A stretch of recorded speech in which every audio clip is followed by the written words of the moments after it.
Turns out he's not Harry Potter. No.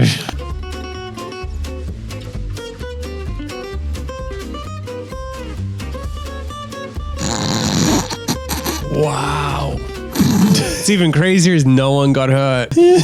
How do you do that? I don't know. Video taken by a bystander appears to show the crew using fake police-style blue and red lights to make their piece to camera more dramatic. We're not sure what network this is. That's crazy. We should have fake police come in and arrest us while we're doing this and then claim that we were arrested for, You know what? recording. Let's do that and see how it goes.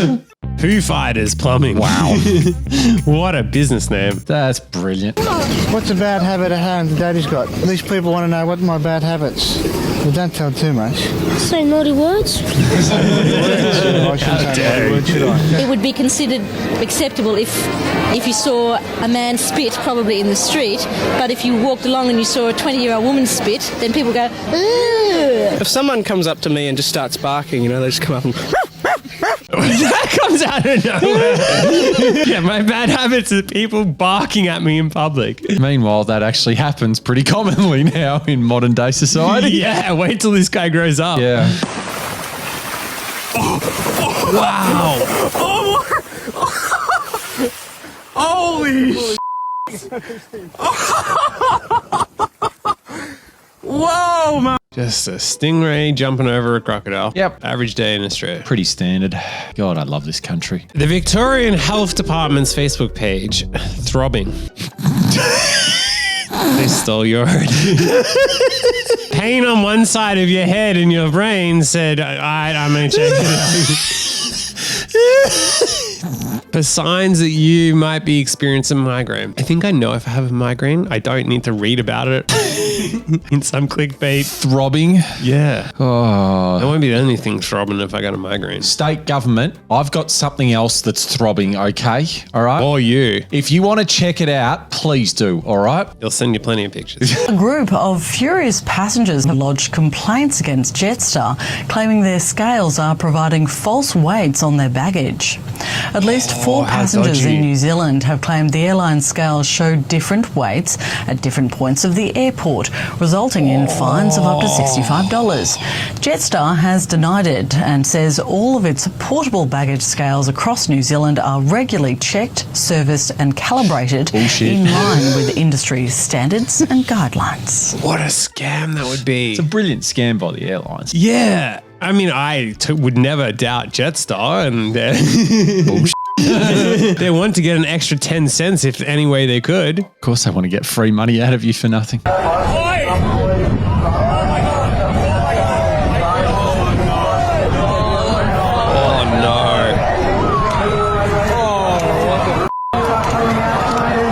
He kind of wished one of them would have hit him, except for it would have hurt them. Really? Wow. That is definitely playing chicken and then some. Someone near me has created a mini Australia with their dam, and it comes up on Google Maps. Wow. Oh, that's good. That is very well done. What the f***? That is insane. What? Holy shit. What a spot to do with a 3-point turn. I got that on video. He just did a U-turn on the Harbour Bridge. I wonder how the toll thing adjusts that. I don't think it can compute just quietly. Don't touch my Yep. Don't touch your what?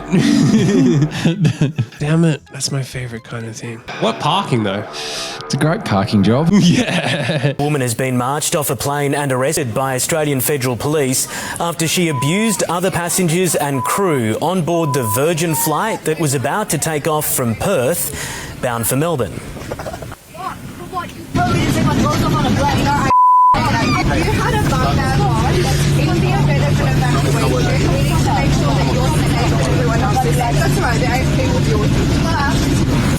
Officers did deal with her. Now the 28-year-old Perth woman will face court. All because she wouldn't take a bum bag off for takeoff. Worth it. Oh dear. Absolutely worth it. It's always a great idea to start giving it to airline staff, isn't it?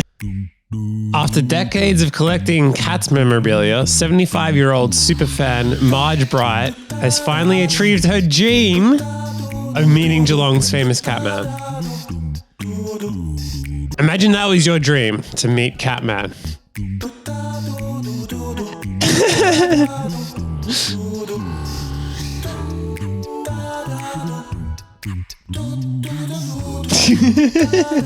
This is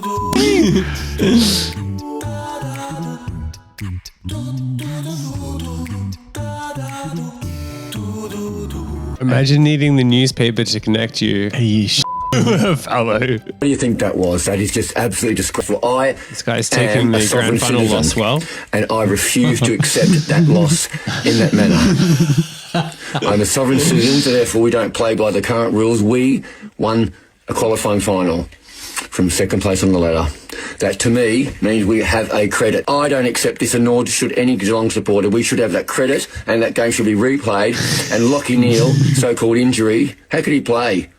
It's not an injury. I reckon he was pulling our leg, so to speak. He did not have a proper injury, because otherwise he wouldn't have been on that field today. Meant to be 6 weeks plus. That is bullshit. I am not accepting this as a sovereign citizen at all, and I think we should all rise up and just demand a replay. The footy gods have been evil today. The footy gods are being evil upon us. We've done nothing wrong but being successful and elite. And look at me, I'm lit. I mean, I'm as lit as you can get. So everything's going right, and all our world's aligned, and today they did something evil is happening in the air. And it wasn't us playing badly. That was just the worst ever. I am a sovereign citizen of this country, and I don't play by the AFL grand final finals rule system, and I do not accept this loss. I think is our game to be had. Well, the good news is that it worked. They've reversed the decision, and they'll be playing the game again. Oh, I gotta love Catman.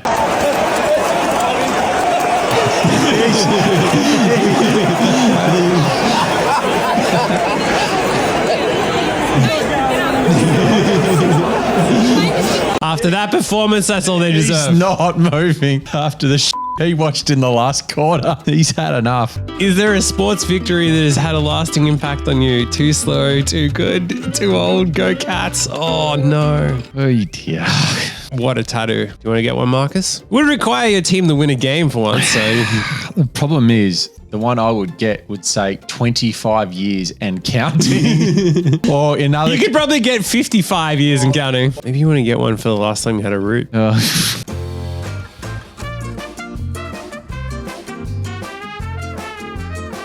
So this guy had credentials and then got escorted off.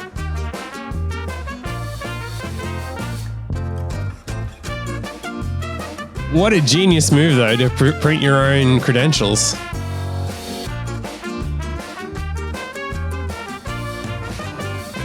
Nah, mate, I was on the field. I was playing. Didn't you see me play? It's nearly grand final time. Last year's game gave us one of the lowest flush factors on record, with only a 17.2% increase in water usage after the final siren, meaning that fans were taking regular loo breaks during the game. This year, the Lions are back, but this time we're up against the Victorian powerhouse Geelong Cats. With Victorian pride on the line, will, passion and nerves push the flush factor higher.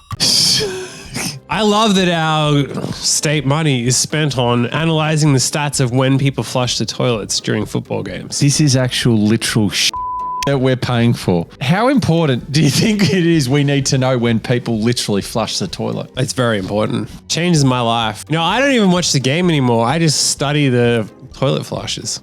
Some people would actually do that, I reckon. Hidden in plain sight. Shifting shelves and deceiving doorways. But it's only freshly done, like you can smell the timber. Revealing illegal tobacco and vapes across the southeast under lock and key until now. This is the lock code, yeah, it's just been sent to me now, but I'll show you the time, 5:57 and it's 5:58. Wait until they find out the hidden trapdoors Marcus has in his place. There's some saucy stuff in there. Now, this is a landlord putting an IP assignment on the tenant where everything that they create whilst in the tenancy, the landlord owns. So just to explain that fully, anything you created whilst renting the property would be owned by the landlord. Yeah, no. They actually put this in there, and then when questioned on it, they go so far as to say that it's a normal term in agreements these days. Bullshit. And when they asked questions, they said after the call, the landlord has decided not to consider your application in a rental property. Wow. They are trying to screw people over whatever way possible now these days. Almost 70% of renters are too scared to ask for repairs. Of the tenants surveyed, half lived in homes that needed repairs, but the majority would not ask because they were concerned their rent would increase. The Australian study also found a third of renters would not cope if their rent increased by just 5%. Wow. Yeah, the country's going great, isn't it? They are cooked. Literally, people can't afford that. Catfished by Virtually Furnished. That's great. Look at this lovely place. Wow.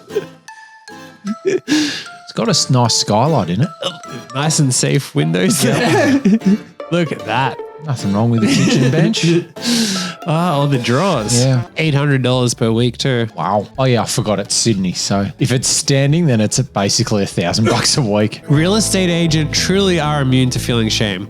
Making homes more expensive since 2017. That is amazing. You know what? Well done for them actually leaning into it. Ripping you off since 1905. Hypothetically, I wasn't making any accusations of anyone because I don't want any real estate agent to think that we would suggest that they would rip anyone off. I love real estate agents, just for the record. Yeah, well, you're cheating with one. So. Oh my goodness. You were. Cheapest. Oh, that would be great. This match between the average size of households and the average size of a home is prompting experts to propose a tax on spare bedrooms. Yay, New research more from taxes. Totality revealed a third of Australian households is made up of just 2 people, while the most common property is 3 bedrooms. It's suggested that a levy, along with the removal of stamp duty, may encourage shrinking families and empty nesters to downsize, freeing up supply. Yeah, it's not like we, I don't know, work from home nowadays and need a bedroom to have an office or anything like that. Also, imagine the inspections. It's not going to be long until they're sending people around to your house to check if you got a spare bedroom, bottle of soy sauce. But this country's cooked. And not with sauce. Yeah. Which is the real crime. I know. Top bureaucrats barred from flying business class. From September 7th, senior public servants are banned from flying business class, which is great to know that they were flying business class. Wow. Because, you know, as everyone else would, those 1 hour flights, you can't be sitting in an economy, can you? They're like the easiest flights in history. No, they need business. They need business to literally sit on their butts for an hour. God damn it. It would actually cost the taxpayer less if they didn't fly and we put them up in a hotel for the night. I mean, you think we're not? You think they're not having a 1 hour stopover? Oh, God. Hey, they need to freshen up for their meetings.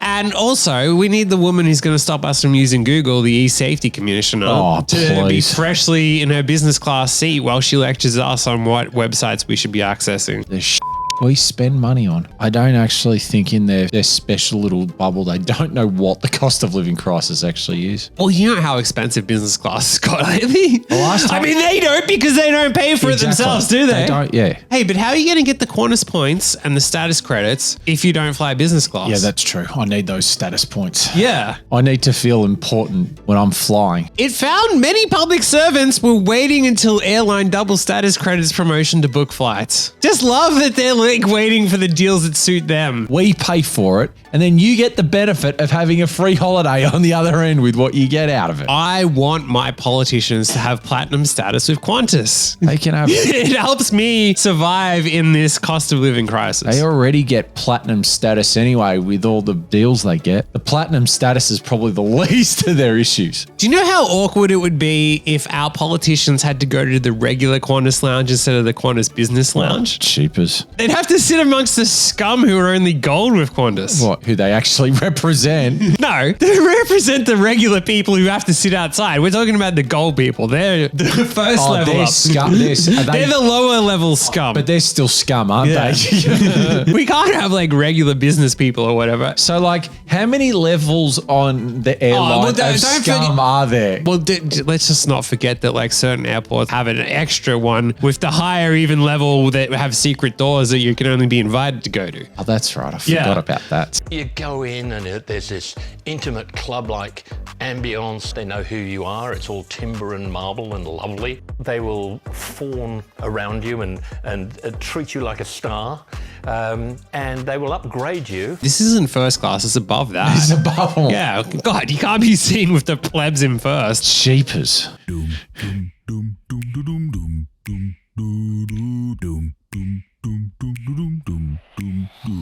Good to see him working for once. He thought it was Thailand. He was ringing the bell for something else. Hey, I've seen bells in bars before. Oy, oy. He should not be allowed to ring that bell.